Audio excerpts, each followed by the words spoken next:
Ừ.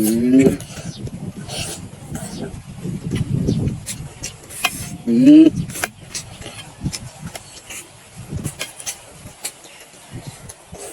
Ừ.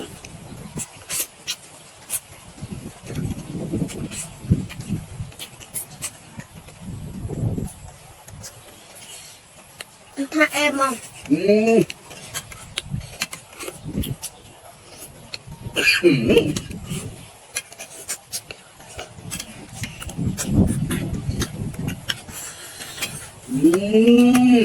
Việt Nam của chơi đây là hàng ốc ngành bằng kia tôi đâu không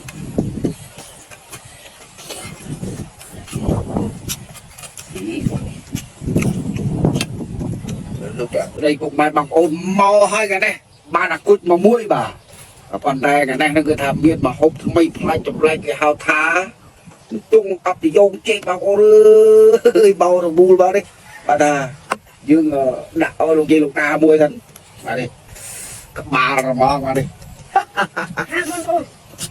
em ấy hấp dẫn rồi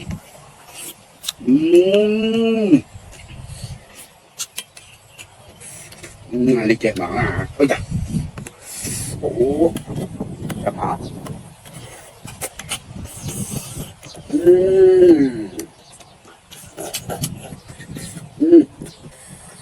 đây ủa ơi Tha em không con?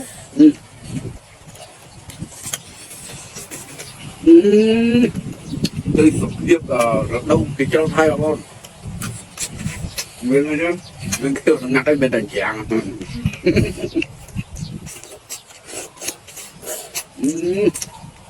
em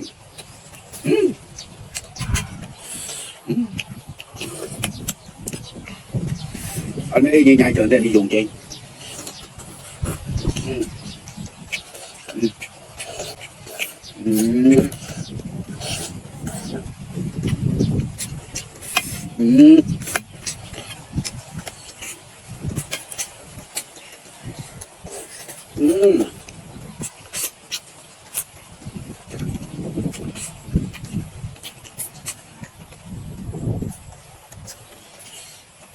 Tha em không?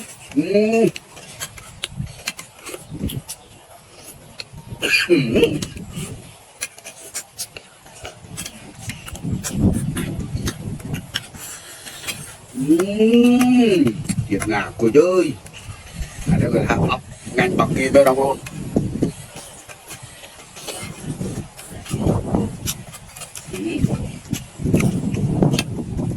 lúc đó tăng má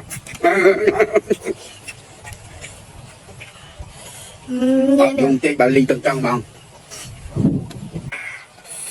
ok loại cái hãy khó mà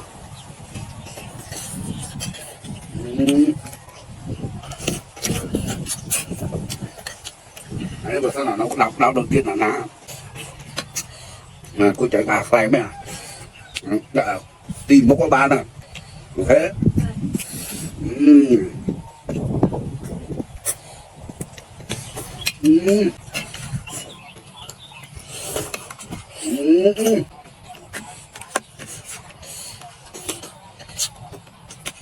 đã mà nó đã Điệt tiền đồ mau không ơi.